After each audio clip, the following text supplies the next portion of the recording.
I think people think, oh, writing beach novels must be so fun and so glamorous.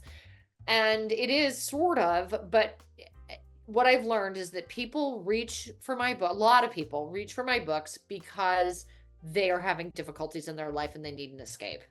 And I just got back from tour on Friday, and I heard from a woman who lost a baby at 30 weeks, who had a stillbirth at 30 weeks, and she said the only thing that got me through that was reading your books.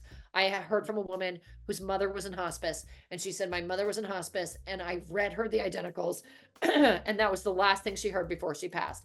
And when I hear stories like that, Callie, I am so humbled and so honored, and that is what gives me my purpose.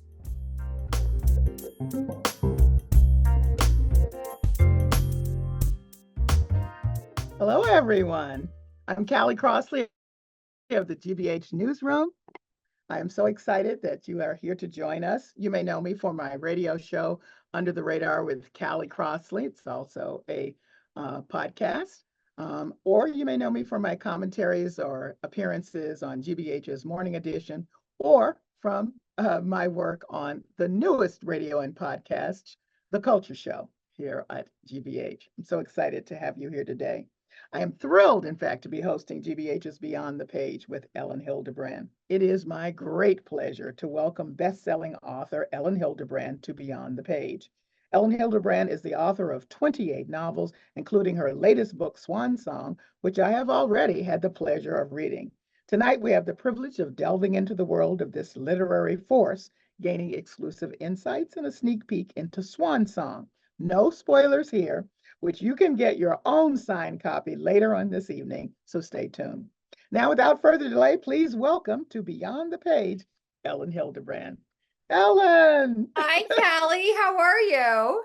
I am just thrilled, thrilled, thrilled, thrilled, thrilled. You know, we're all preaching to the choir tonight, all fans of yours in the audience. So this is just going to be a fun conversation. So you finally are putting the pen down, kinda. Kinda. Kinda. You said you're retiring. You're going to pare back everything you've been doing.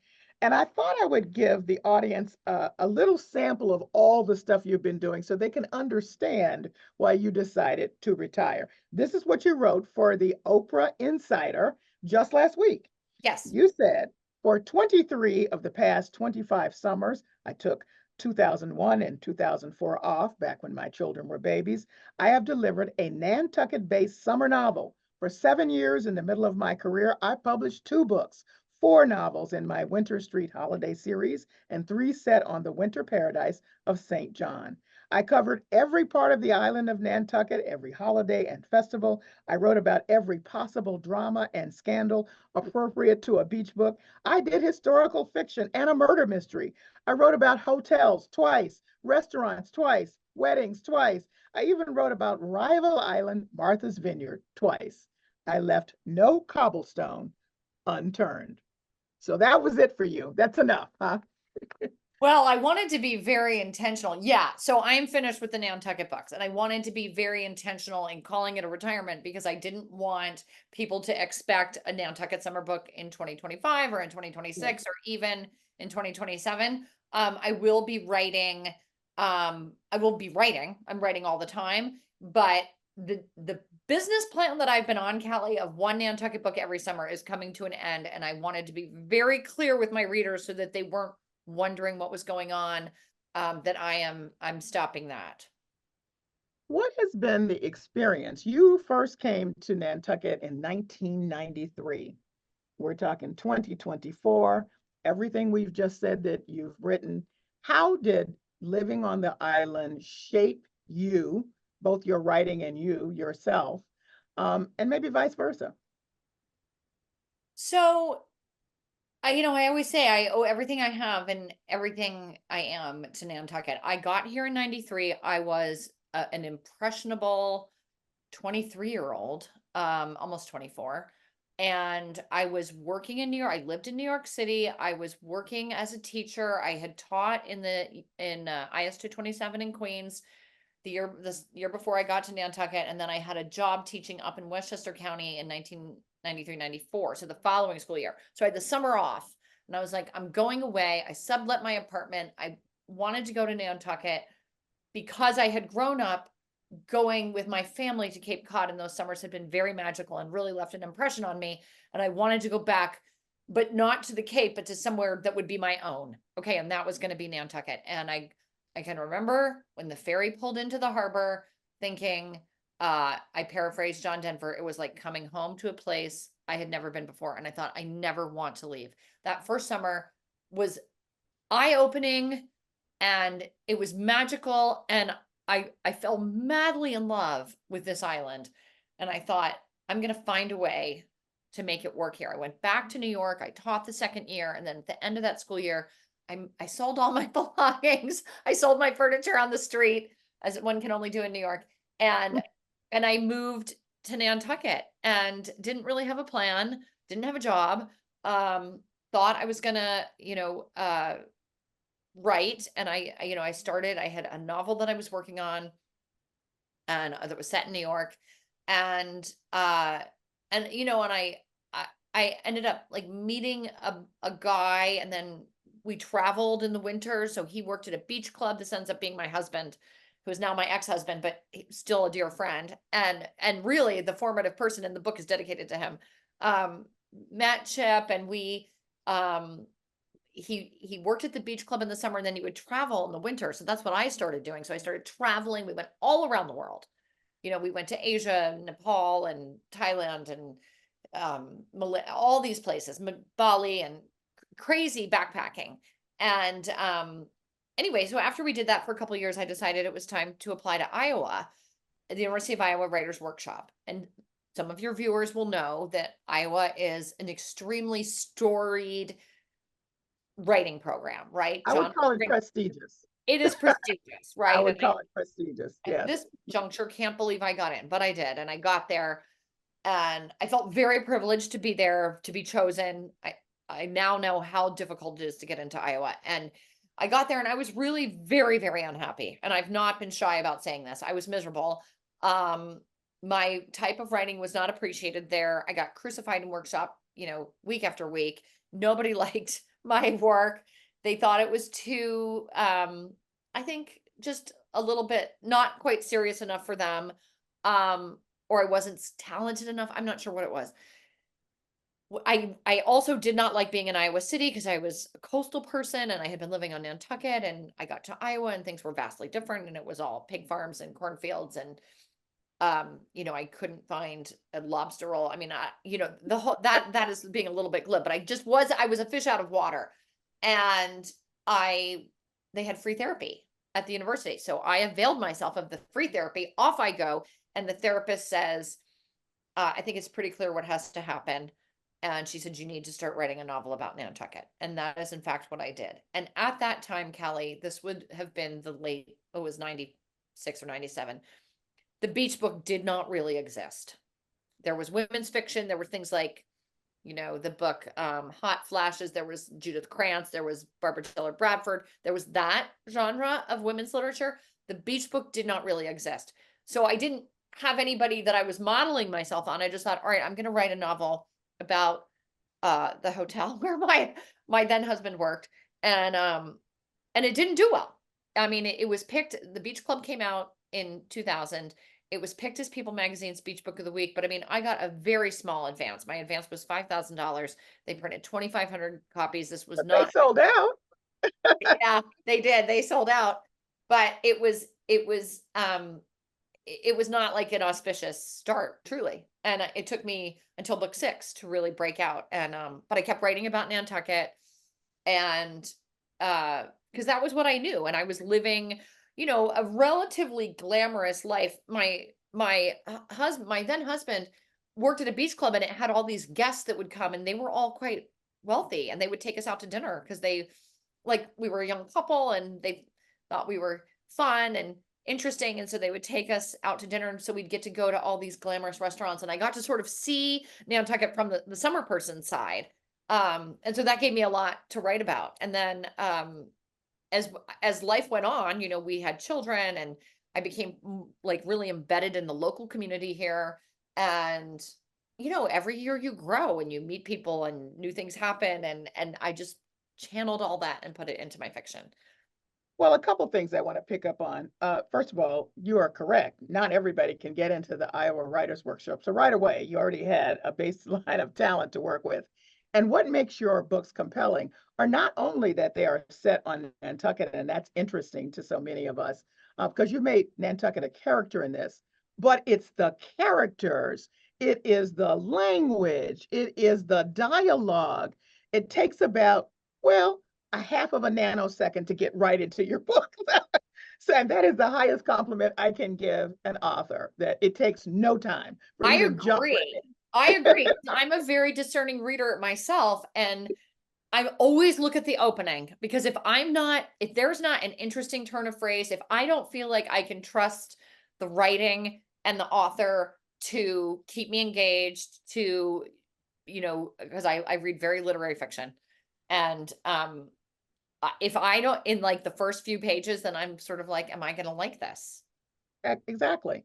So Swan Song is the latest in this long line of I think great books that you've written. Very cleverly titled because it's the swan song of your main character in the book, and it's your swan song as well. And I read that you cried as you wrote the last chapter, even though you said, "I'm out."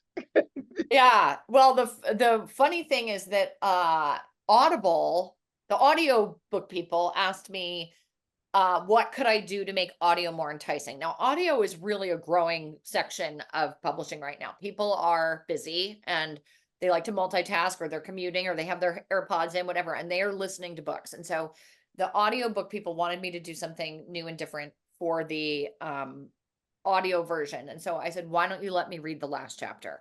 Now, the novel is many things, Callie, and we don't want to give anything away. It has a mystery, so it's a self-sufficient standing novel, but I also wanted to make it an end cap to my work, so it has to end in a way that sort of wraps up um my entire career. And how do you do that? So the last chapter is very poignant and very bittersweet, and I wanted to read it myself. And I was in the I have a podcast, we can talk about that or not later. And I was in the podcast studio with one other person, which was the engineer. Now the engineer, as many people on Nantucket, has a second job or a main job, and his main job is he's a fine art photographer, and he's lived on Nantucket for over a decade, and he loves it just as much as I do. And I was reading the last chapter, and I'm crying, and I look over and he's crying. we had to stop. We had to stop the whole thing, and I'm like, okay, but what I was reading, he hadn't read the book. I don't think he's read any of my books. It didn't matter. The chapter that I read at the end really, I think, resonated with him. Now, did you cry from grief or relief? Well, in that point, it was it's a very poignant, bittersweet ending. And I always find, and maybe a lot of your viewers find this also, that I don't really cry when I'm sad. I cry when I'm happy, or when I'm overcome with emotion, or when things are like overly beautiful and emotional, then I tear up. When I'm sad, I just, bury my head under a pillow. But yeah, so it was a suffusion of emotion that I was feeling, and gratitude that I felt towards Nantucket. Now, in TV, they have this expression called jumping the shark. When a beloved program has done well, we all love it. And then they go, what step too far? And then Right. everybody's like, no, no, no. So that was really your underlying motivation. You were not going to jump the shark with, 100%. I've been watching other writers, but you like, have so many stories. We can never think that you would ever run out. I mean, I've been watching other people, like I watch other writers, and especially people that were doing what I'm doing, which is one book a year. And it just, at the level which I felt I had achieved, which was a very high level, the books were being well reviewed, everything was going well. I thought, this just isn't sustainable. And what kind of an idiot would I be just to spin the thread out as long as I could until you see an inevitable decline? No, I did not want to do that. I wanted to go out on top. The book debuted at #1 last week. And I'm, so happy. When I debuted at #1, did I jump up and down? I did not. I was like, phew, wonderful. Done. I did my job. I Okay. did my But job. all right, now you're going to continue writing with your daughter. That's going to be a different kind of work that you're writing on. And I thought it kind of reminded me of the partnership of the late Carol Higgins Clark and the late Mary Higgins Clark. Do you think of that as the way that you are interacting with your daughter on the new project? Sort of. We live in a different time now. So basically, for anybody watching, the way we Shelby and I are writing two books. The first book is called The Academy. It is set at a New England boarding school in 2020, I guess 24-25 school year. Shelby just graduated from St. George's Academy in Newport, Rhode Island. So she has firsthand knowledge of how boarding school works in the 2020s, right? We don't. I am very solidly Gen X. And so I wrote she helped me develop let me go back. It's a tiered novel like the Hotel Nantucket. So there's a head of school, there are teachers, and there are 4 students. And Shelby helped me develop the characters of the students. And then I wrote the book. What she's doing now is she's going back in and editing it and changing it so that it sounds like they're actually teenagers in 2024. And I was just she's doing it now. She's doing it this week. And I was upstairs and she's like, this whole thing is so cringy. I've been cringing so hard, Mom. We have to take all this out. And I said, okay, well, you just can't delete it. You have to replace it with the things that someone your age would actually say. So she's going in and fixing the language and fixing the dialogue and making it sound like, they're 16, 17, and 18-year-olds and not a 54-year-old woman. So are these YA They're books? not. Nope. They are Okay. extremely adult. Okay. They're possibly more adult than my summer books because they really don't spare any feelings or sensibilities. So, there's lots of sex, drugs, and rock and roll. And Okay. which I've even saying that, Shelby would be like, Mom, that is so cringe. Like, don't say that. But it has all the things. And it's because a lot of it is told from adults' point of view. So it's the head of school, who's a woman of color, Audrey Robinson, and then the teachers, and then there's a college counselor and the head of admissions at the school. So they have points of view, and it deals with, so a lot of it is their part. And then there's another section that is the students, other sections that are the students, and they have dramas that sort of intersect and braid together, like in the Hotel Nantucket. And Mhm. there's even a section for parents, which I took great joy in writing. At Parents Weekend, we get to see a little bit from the parents, and then you get to see what that does is it allows you into the home life of the kids. So it was fascinating, really. So it's very different from what you've been doing, and it really gives you a break in a sense. Even if you choose to go back to writing something about Nantucket, you will have an appreciable break in between. Yes. And I Hmm. really enjoyed writing this book. I mean, it was a joy every day because I wasn't doing the same thing that I've been doing for 24 years. It was something new and a new arena, a new universe to build, and I loved it. One of the things that I love, and I know a lot of the readers who are on this call love, are all of the named places, the real places that you've always named in your books.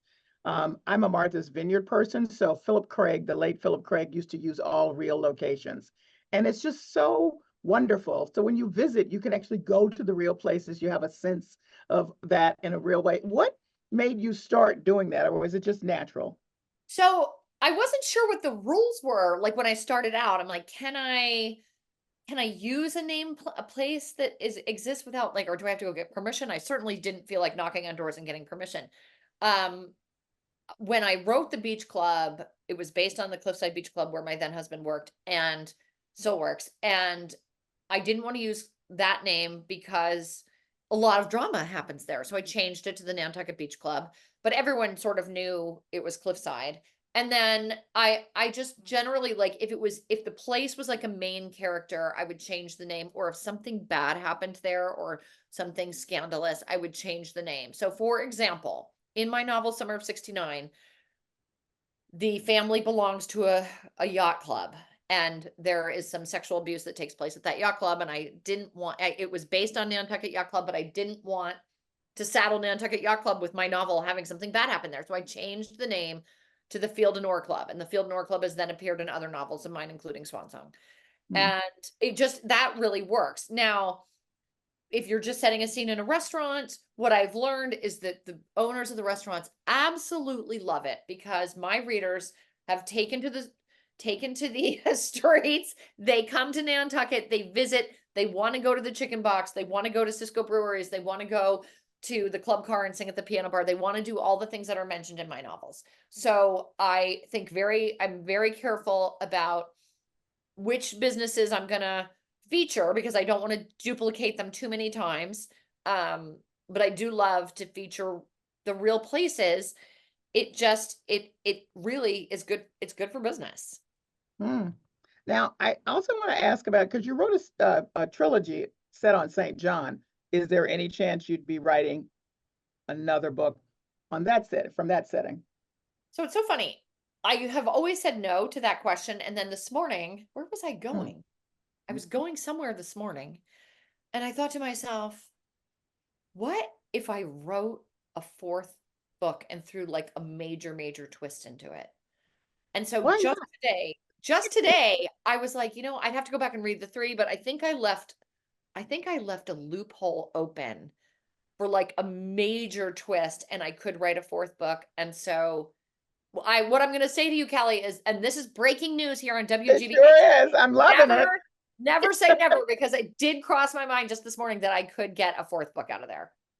That's great. Now, do you still go annually? At one point, you were going Yes. in. Yes. Yes. Okay. Yep. I go All every right. year. I went this year in March and April, and I will go Christmas this year and then again in March and April next year. So I go every year. Tell me what about Nantucket hits your soul that has made it possible for you to just, you know, bring us so many interesting aspects of the island and the people who live there, or kinds of people who live there. Well, I mean, it's a bunch of things, but um, it's unlike anywhere else in the United States. It is unlike anywhere else. So today, like, in June, okay, the cottage roses come out. Cottage roses are all over, the gray shingled buildings. And even driving to the grocery store, the road I drive to the grocery store is one of the most beautiful roads with these gorgeous houses, and the houses are draped in roses and the roses are blooming. And then people have their beautiful gardens and their hydrangeas and their window boxes. And I stop and I look and I think, it's so beautiful. It makes you want to cry because it doesn't last, right? So it only lasts for a few days or a week or 2 weeks, and the summer is so precious. The sky was so blue. I went to the beach today. I drive on at this one particular beach, and I got to the drive on place, and it was this immaculate white dune road that cuts through the eelgrass, and the water's on the other side. There's nobody there. When I got there this morning, I was all by myself. I drove up over the dune onto the beach. I mean, the water is flat and calm. You can see the ferry coming. I'm like, does it get more beautiful than this? And so it really is aesthetically so pleasing. And then what I've learned from being here for 30 years is that Nantucket is a community that takes care of each other. I do not have family here other than the family that I gave birth to. Like my parents and my siblings, they all live elsewhere. Um, but I have family here and we're not related, but the friends that I've made here are, we are 30 miles out to sea. And if you need somebody to pick you up at the airport, or you get a flat tire, or you need someone for some reason, the people here are family. If something tragic happens, we lost 2 kids from my daughter's graduating class here at Nantucket High School this year. And the community just shows up. Now, what about the podcast? It's called Books and Beyond. I have it here somewhere that I Books, just lost. Beach, and Beyond is my Books, podcast. Beach, and Beyond. Yes. Yeah. What made you decide to do that? So I was thinking about retirement, and I said to my work husband, who is the marketing director at the independent bookstore here on Nantucket, Tim Ehrenberg. Tim has a bookstagram account called Tim Talks Books. I said to Tim, when I retire, we should do a podcast. And he said, oh yes, in all your spare time. Which was a haha. And then this was two winters ago. I was in St. John and he called and he said, Nantucket Magazine has just stopped their podcast. They have an empty podcast studio. They'd love for us to take it over. So I said, okay, perfect. So yeah, I wasn't even ready because I was still writing. But last spring, we decided to launch the podcast, and this was our mission statement. You were not going to have to read a book to listen to our literary podcast because we were going to have guests where you've already read all the books. Mm, So I started by emailing Colleen Hoover and I said, Coho, I know you're not doing any publicity right now, but would you please do my podcast? And she said, Ellen, anything for you. And then I went to Taylor Jenkins Reid and I went to Kristen Hanna and I went to Jodi Picoult and I went to Jennifer Weiner and I said, will you guys do my podcast? And everybody said yes. And so we had all those guests on. We had Maggie O'Farrell on. We had Frederick Backman on. We had Jake Tapper on. We had Sunny Hostin on. We had, I mean, an unbelievable first season. And I'm very, very proud of the podcast. We also had Jenna Hager Bush on because we like to have insiders, not only writers, but also book influencers talking about publishing. And then this season, we've had my introductory episode, and then our first guest was Sarah Jessica Parker, and she came on. She was amazing. We did not say the words Carrie Bradshaw once. We didn't talk about Sex in the City. We talked only about her literary imprint. She's an extremely intelligent woman yes. and has her own book imprint at Zando and is publishing some amazing novels. And so we talked about that. And it's been so fulfilling. We have an episode coming out tomorrow with Emma Straub. And I'm just very, very proud of the podcast. And it's fun to listen to. It's insidery on the publishing world. You know, I can talk to Kristen Hanna and Jodi Picoult about things that we were both doing the same job. So we're, you know, it's a little bit inside baseball, but I think that's what people like about it. And from writer to writer, I would imagine there's Yeah, another level of connection as well. absolutely. Yeah. Well, I think it's a great idea, and now that you have time, you can really go all in on doing it, which I think is the most fabulous part about it. Now, we're not giving anything away about Swan Song, but with having all of the characters, or many of them that have populated some of your other books, what can you say about Swan Song, other than it's the end, that uh, perhaps stands out from some of the other books, other than it's the end? What would you say about it? So it is, it's a little bit of a mystery in that it begins with my recurring character, Chief Ed Kapenash, is retiring. And I want to say here, you do not need to read any of my other books to enjoy Swan Song. It is a standalone novel. Do other characters from other books appear? Yes. Would it be fun to go back and read those other books or read them before? Possibly. But it's a standalone novel. Basically, all you need to know, the Nantucket police chief is retiring. At his retirement dinner, he gets a phone call. A fire, there's a house fire in an area of Nantucket called Pocomo. An enormous summer mansion has burned to the ground. Turns out that house belongs to friends or a couple who've sort of appeared out of nowhere, bought the house even though it was compromised by global warming, and insinuated their way into Nantucket society, including becoming friends with the chief and his friends who are at the dinner. However, things have cooled between the chief and his friends and this couple. And not only did their house burn down, but they were out on a sunset sail while the house was burning, and their personal assistant was on the boat with them. When they get back to check out the fire, the personal assistant is missing. So we have a house fire, mysterious house fire, and a missing persons. I've not done either of these things in any of my other novels. And so then it's the chief decides, okay, this is going to be, he's retiring in like 2 days. This is going to be his last case that he takes on, and it's going to be Ellen's last novel. And we find out what happened to Coco and who burned down the Richardsons' house. Here's one from Erica. I'm always interested to know this. Which character do you relate to the most and why? And which character is your favorite and why? Thank you, Erica. That is a great question. I relate the most, and my favorite is the same person, and it is Margaret Quinn from my Winter Street series. So my Winter Street series is my holiday series, and I started writing the holiday series shortly after I got divorced, and it was my first Christmas away from my children. My former husband had the kids for Christmas, and I was by myself. And I was starting to write this Christmas novel, and it's about a blended family. So in the Quinn family, there's the patriarch Kelly Quinn. He is, and his second wife Mitzi own an inn on Nantucket where they are raising or living with Kelly's adult children. Margaret Quinn, his ex-wife, is pursuing her career. She's the anchor of CBS Evening News, and she's in New York by herself. And so this is all reflecting what's happening in my own life at the time. And I thought to myself, I'm going to make Margaret the hero.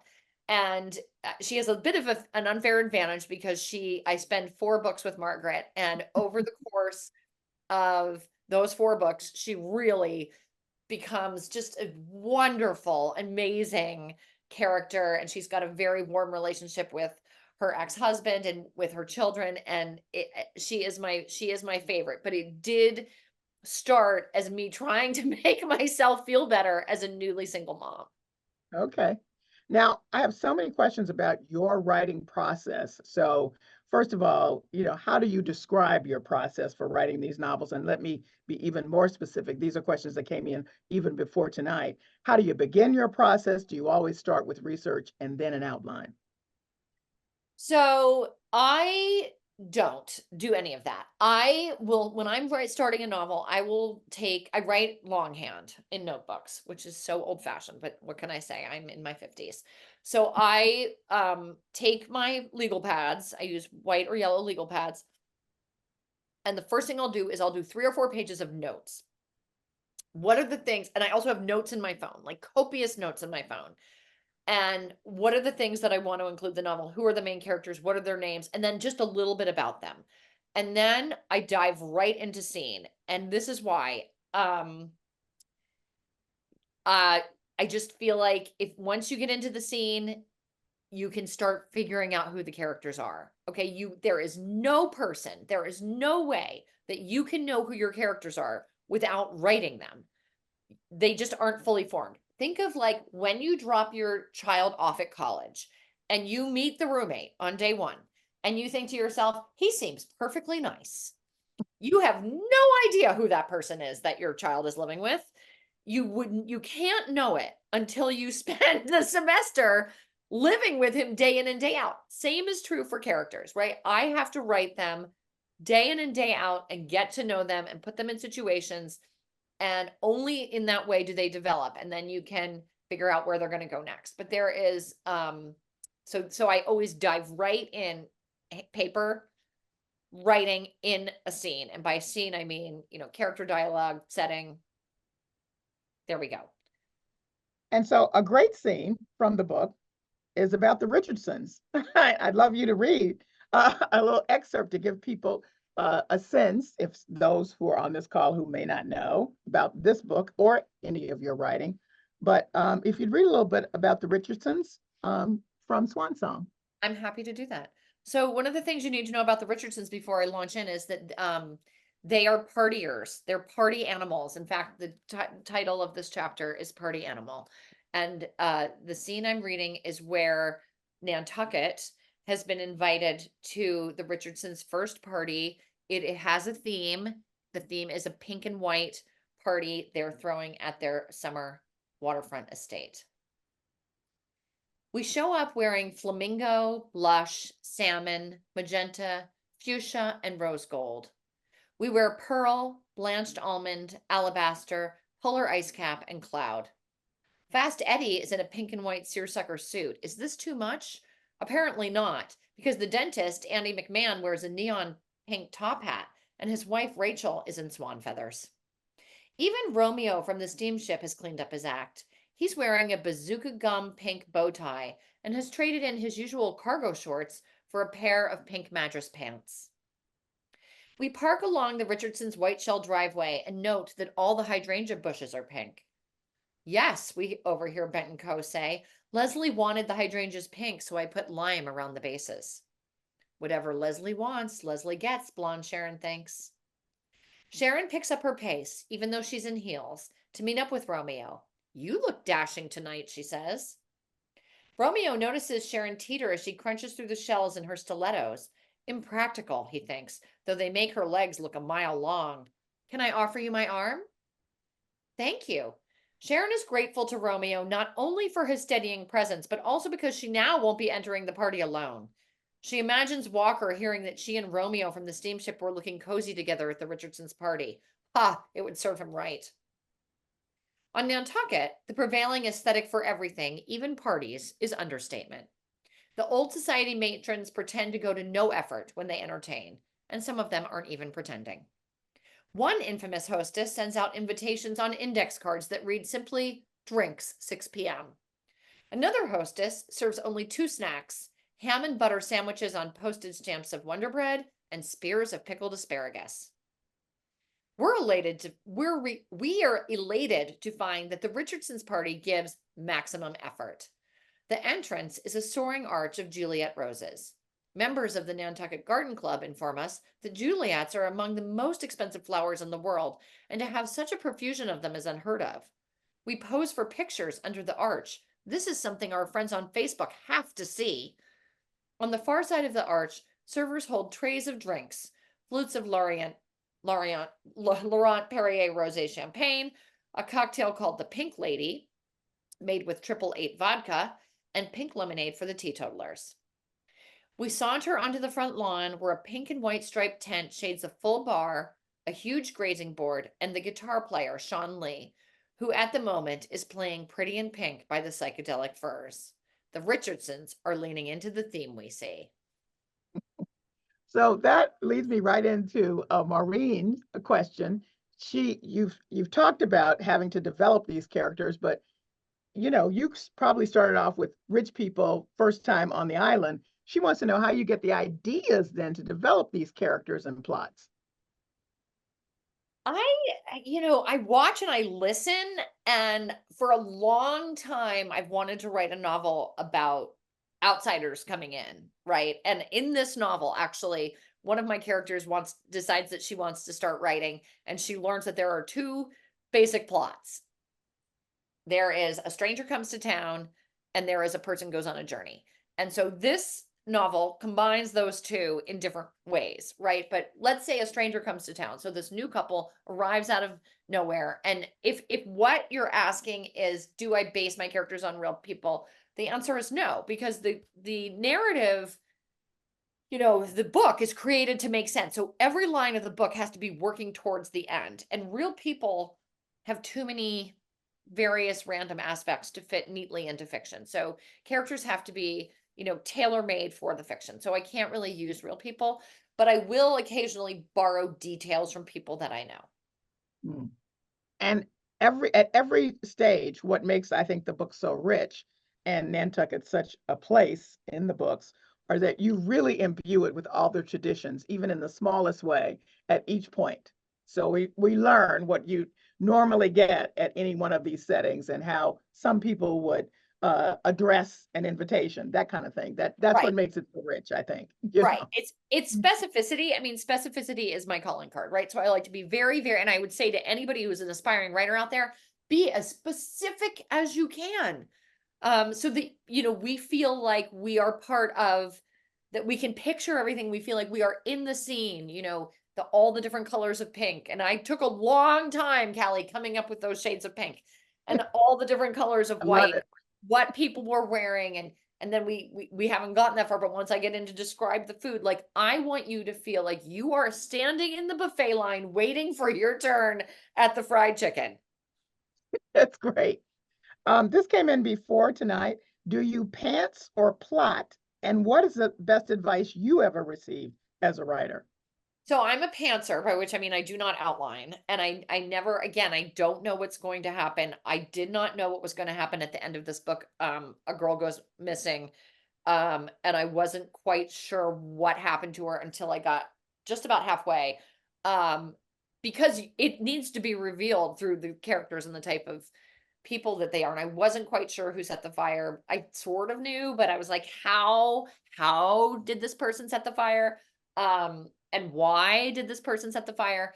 And that is all revealed. So that's being a pantser, by which I mean you're flying by the seat of your pants. And the best advice that I ever received was to finish. And it was really given to me by the man who would become my agent when I was at Iowa in my very last workshop. And we already know how much I disliked Iowa. So I had my U-Haul packed, ready to come back to Nantucket. In front of my apartment building in Iowa City, I went to my very last workshop, and my professor had his agent from New York in the class, and the agent said, "Which one of you lives on Nantucket?"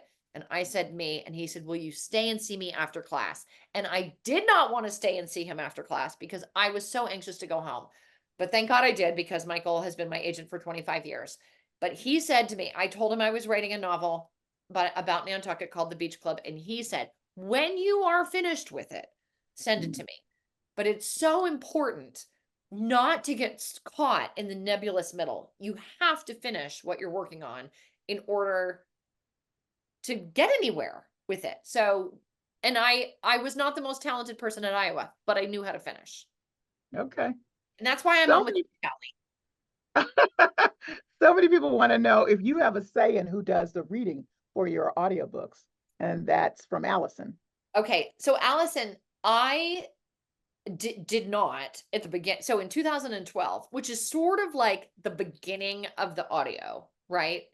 Not saying I don't know for sure if she was the very first narrator, but in Mm. 2012, I started with Erin Bennett, and immediately people raved. Now, what you also have to know is that Erin Bennett, it was her first job doing Oh, Summerland, my novel Summerland in 2012. So it was my first experience with a audio reader, and it was her first job. And we have been together ever since. She's narrated all of my books. And the company has asked me if I wanted to switch at some point. I think a few years ago, would you like to stick with Erin or go with somebody else? And I've had Broadway actresses whom I love reach out to me and say, "I'd love to do your audiobooks." And I say to them, I use Erin Bennett. I'm not going to change. What if it's not broke, don't fix it. And she is extremely talented. My first the introductory season 2 introductory episode of my podcast, Erin comes on and she and I talk about, oh, yeah, about her doing the audio. oh, that's great. Um, so from this is from an anonymous person. Congratulations on your bravery and leaving your comfort zone of Nantucket. What are you most nervous about moving forward related to your writing? Thank you, Anonymous. I don't know that I'm nervous, because I would have been nervous if I'd kept going with Nantucket, because I could sense myself running out of material, and I could sense myself I worried about repeating myself. That made me nervous. Mm. Moving on to like another topic, am I worried that people are going to read the Academy and say it's not as good as her Nantucket books? I'm not worried, because I know it is good. It is good, if not better, than my Nantucket books. It is and it's very similar. So people who like my Nantucket books will love the boarding school books because it sounds like me. It has the multiple points of view.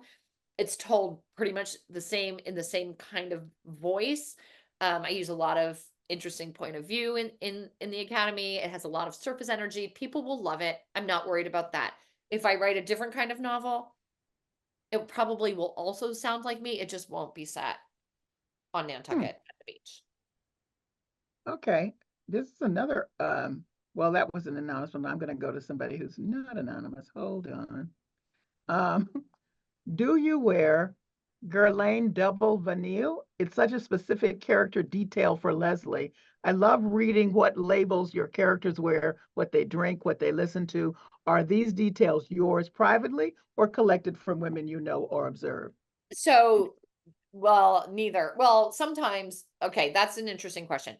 Um, I do not wear any perfume. So that I wanted Leslie wears the Guerlain double vanilla perfume, Hmm. and there's a reason why I wanted her to wear that perfume, which you will learn when you read the book. Um, and I go online and I'm like, what is, if you want to smell like a birthday cake, what, whatever. So, I'm always like looking up things. I'm on Instagram a lot. I get a lot of inspiration, believe it or not, from Instagram, because the world is at your fingertips, right? So it's like, why would you not? And I like things to be fresh and interesting. And so modern things that are happening today, tomorrow, those are the things that I'm trying to include in the book, because I know they haven't been done before. And so I'm really I use Instagram a lot, and then my own life, and if I see something new or I travel someplace new, I almost always put it in. Just because I'm always looking, I'm like a satellite dish. I'm always looking for new details. All right, so this is from iPhone Ellen. As a cancer survivor, I was wondering why breast and brain cancer feature so prominently in many of your books. So I was diagnosed with breast cancer in 2014. So I'm celebrating this month, actually 10 years. And I was treated at Mass General, the greatest hospital in all the world.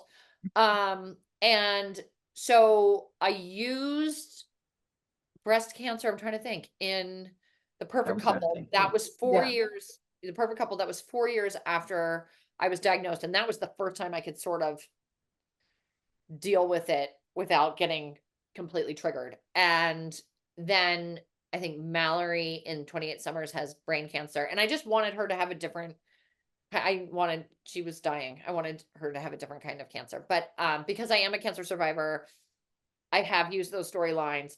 I backed off a little bit because people, really a lot of people use my books as an escape, and writing heavy cancer scenes isn't an escape apparently. So I was like, okay, I'm gonna take a little bit of a break on that.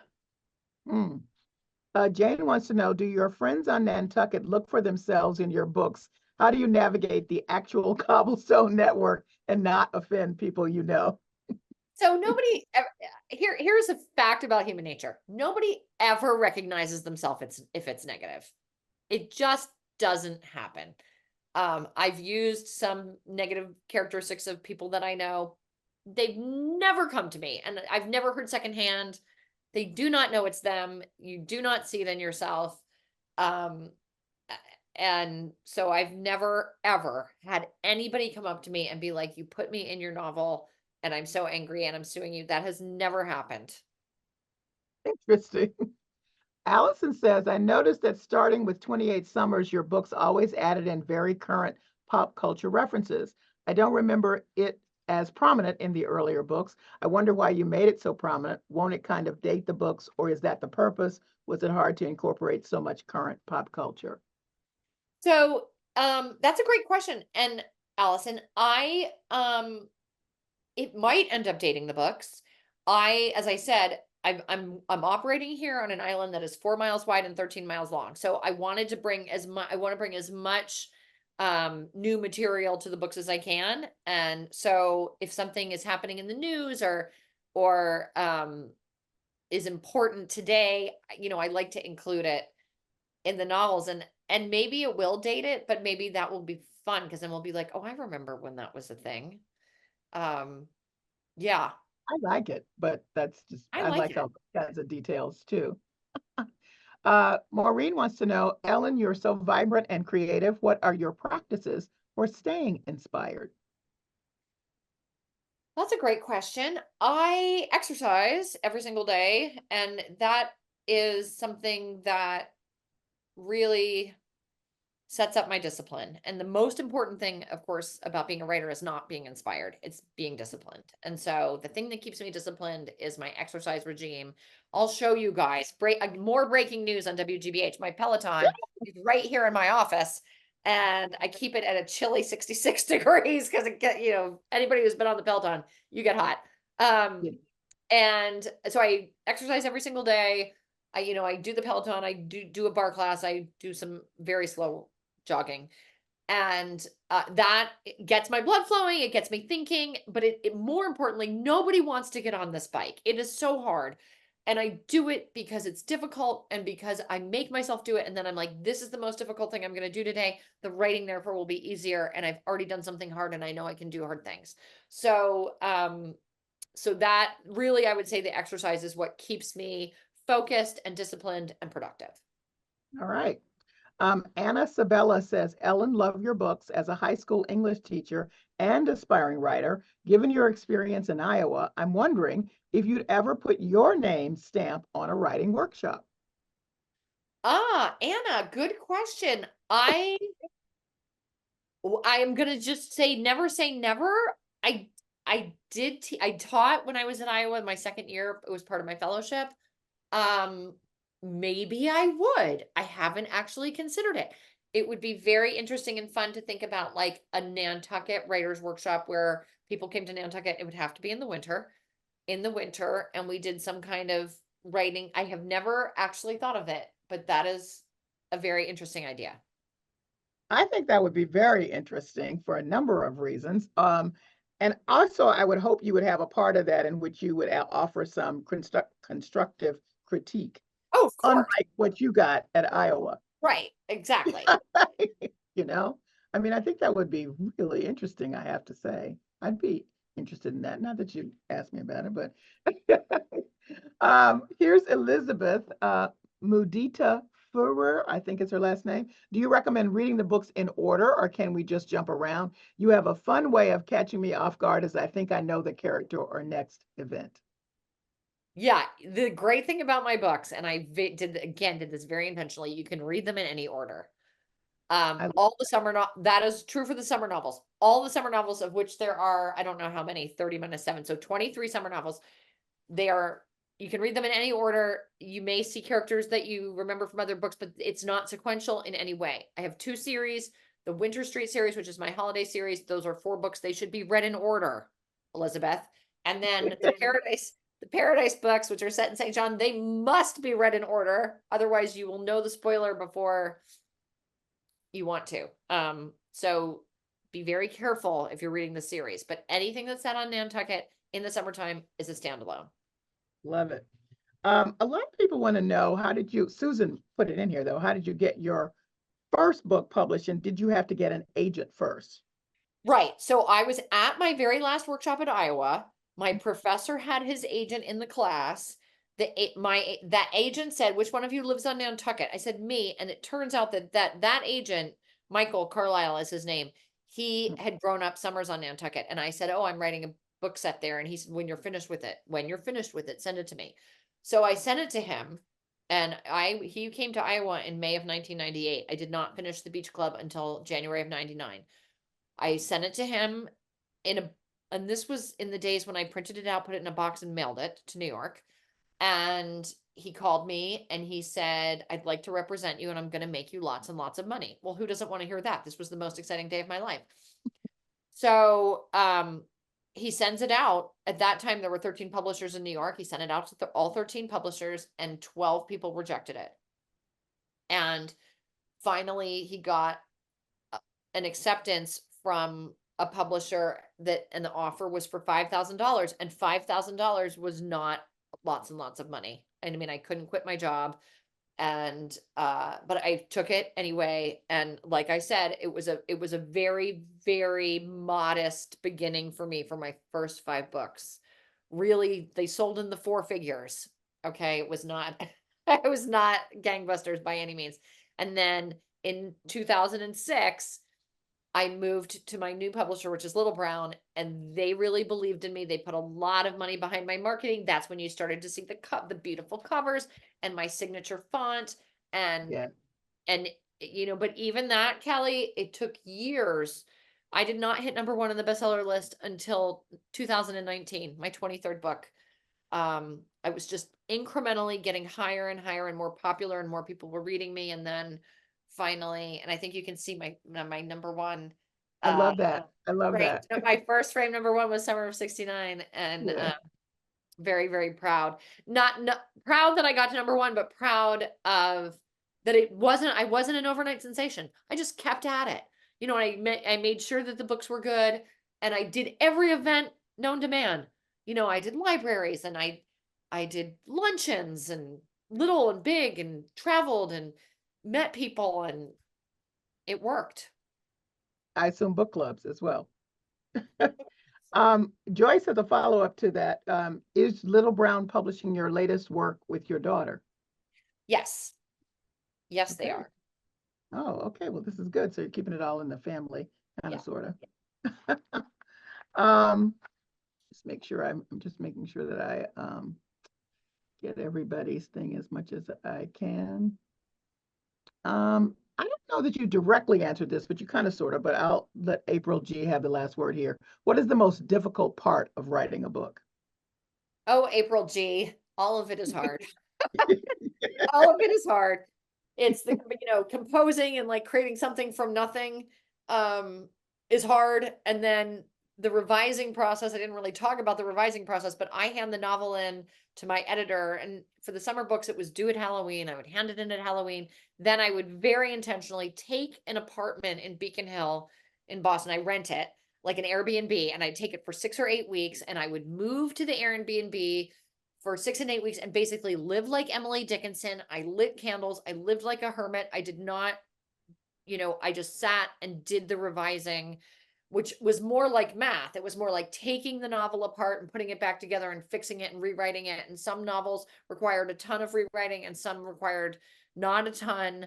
And um so that, but all of it was difficult and demanding. And I have a note to myself on my phone and it says this: work harder than anybody else. Hmm. Okay. April G has another question. What's the most surprising thing you learned while writing your books? I think it's a great question. I think, and this is like a really great place to end. What I've learned, so I write beach novels, and what I learned is, because I think people think, oh, writing beach novels must be so fun and so glamorous. And it is sort of, but what I've learned is that people reach for my book, a lot of people reach for my books because they are having difficulties in their life and they need an escape. And I just got back from tour on Friday, and I heard from a woman who lost a baby at 30 weeks, who had a stillbirth at 30 weeks. And she said, the only thing that got me through that was reading your books. I had heard from a woman whose mother was in hospice, and she said, my mother was in hospice, and I read her the identicals. And that was the last thing she heard before she passed. And when I hear stories like that, Callie, I am so humbled and so honored. And that is what gives me my purpose. Well, I would just say to you, there's a lot of different books you can read to escape, but you have to have something, I think, that is well written and draws you, which is a whole different level. That's where you're operating. So just want to give you that kudo. Thank you. I want to talk a little bit about this TV adaptation of your 2018 book, The Perfect Couple. Are you excited about it? Oh my gosh, I'm so excited. On July, I think this is true. Hopefully Hollywood doesn't call me yelling at me. On July, sometime in July, I won't be very specific. Sometime in July, they are going to announce the release date with the trailer.